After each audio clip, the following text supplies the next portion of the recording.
Well, good morning, everyone. Happy Thursday to you all. I am so excited that you've taken the time to join us for daily devotions through Redeeming Life Fellowship. And today, as we're following along our reading plan that's been leading us through the Gospel of John, we're going to be in John chapter 5, verses 31 through 47.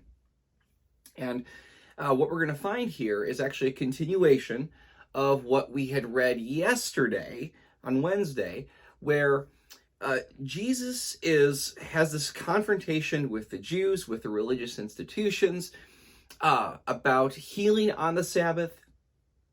And it comes to this question, in what ways is there some kind of stamp of authority or validation or accreditation or endorsement on Jesus' ministry that gives him the right to do the things it is that he's doing? Which, as this example, I wanted to bring this out. I don't always keep snacks in my drawer, but today is an exception. I was gifted these yesterday, and they're actually quite delicious, despite having LeBron James' picture on the front of it. But sometimes we see things like this, superstar on the front of the package, as an endorsement to say, you know that these things are good because of the name that's on the package. You know that that this is worth your time, worth your money, because you've got the superstore stamp of approval saying, yes, this is a good thing.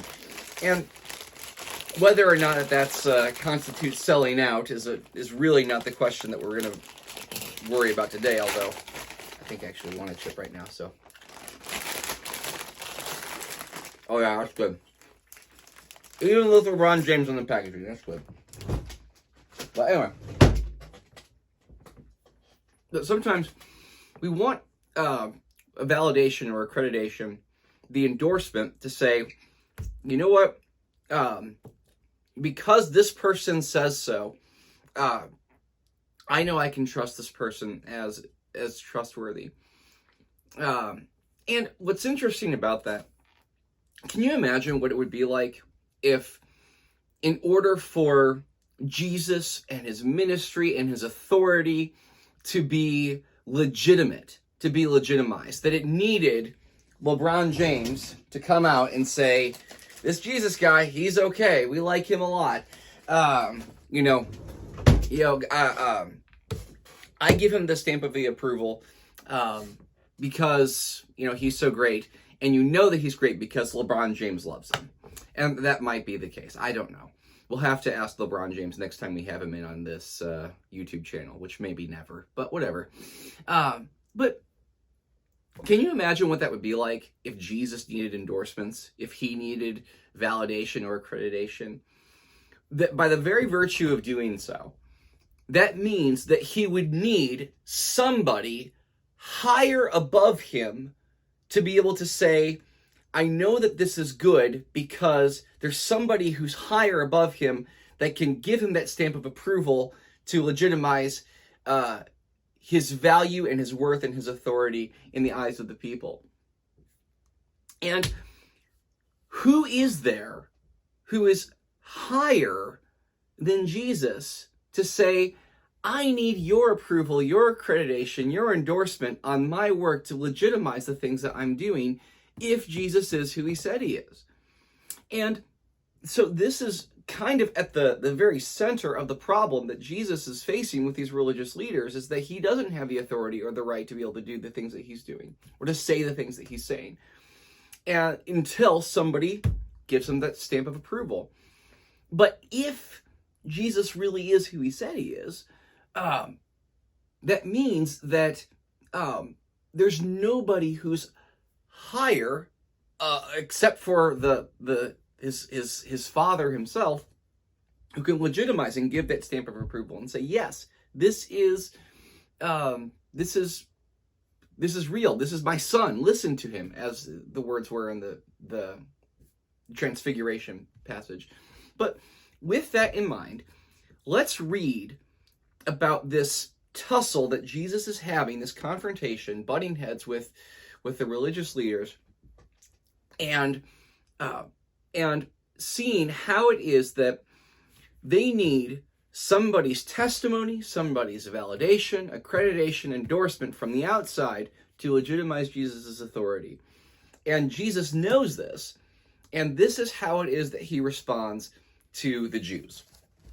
So, John chapter 5, beginning in verse 31, and it says, "If I test about myself, my testimony is not valid. There is another who testifies in my favor, and I know that his testimony about me is valid. You have sent to John, and he has testified to the truth. Not that I accept human testimony, but I mention it that you may be saved.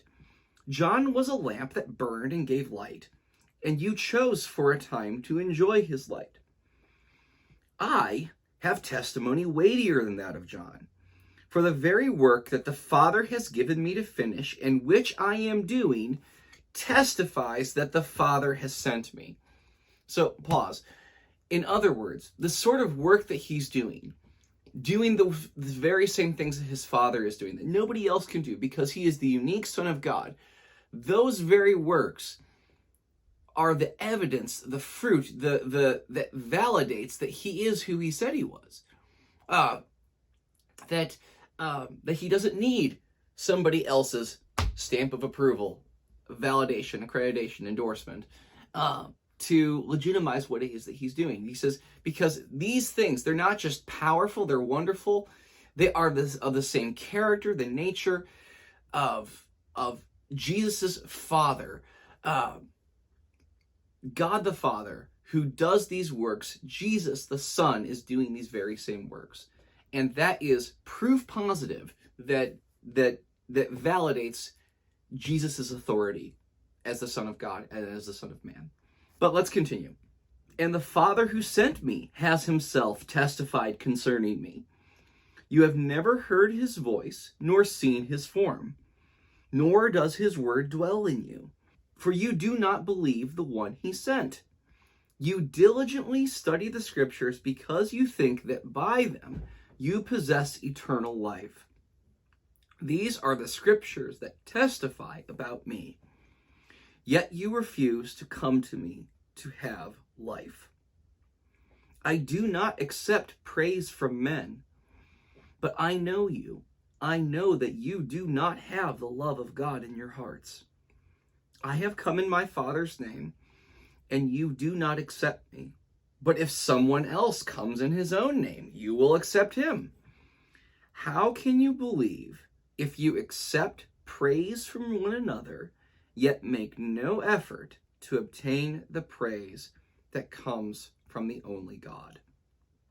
Isn't that interesting how Jesus is exposing the corrupt motivations of the human heart in his audience, his target, who he's addressing, the Jews in this case, that your desire, you crave praise from one another, a validation, accreditation, endorsement from this person or this person, that person. Because if this person says that I'm worthy, then that's what legitimizes my value.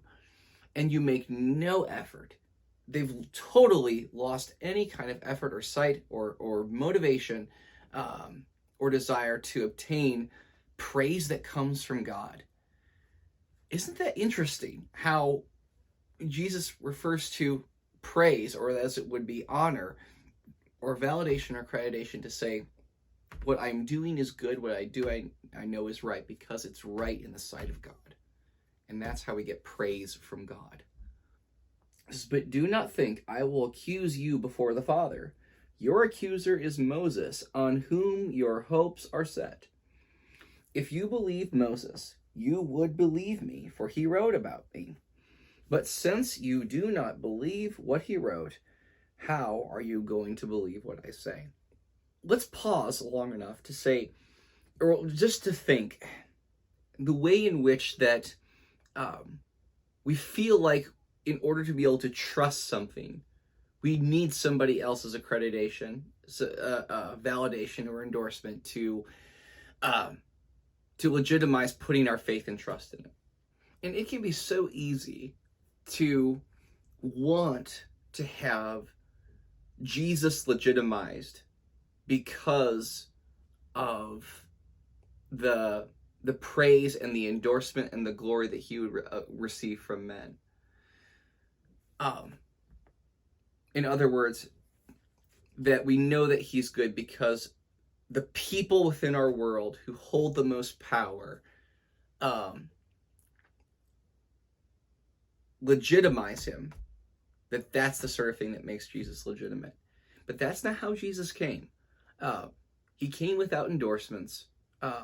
In the words of Isaiah, in the suffering song of the suffering servant, he was despised and stricken, and we esteemed him not. But that's the way in which that Jesus came into this world.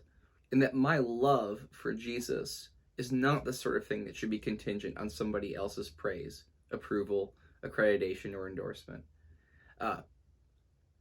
I need to worship God for who he is, and not just recognize his goodness because somebody else says that he's good, but to humble myself before him for what it is that he's done and who it is that he says he is.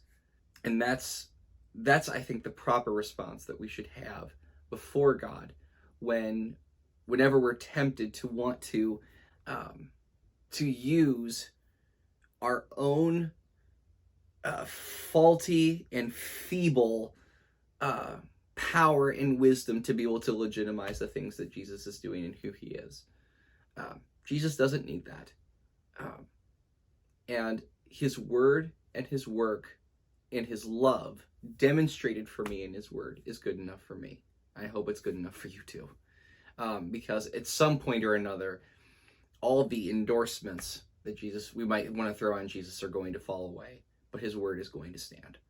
So worship and love God for who he is today. But thank you so much for joining us. If you haven't subscribed to the YouTube channel, check out our podcast versions and find opportunities that we can work together and meet together and live as the people of God here in Columbia City, and just see Jesus work in and through us each and every day. And so God bless you. Take care, and I will see you next time.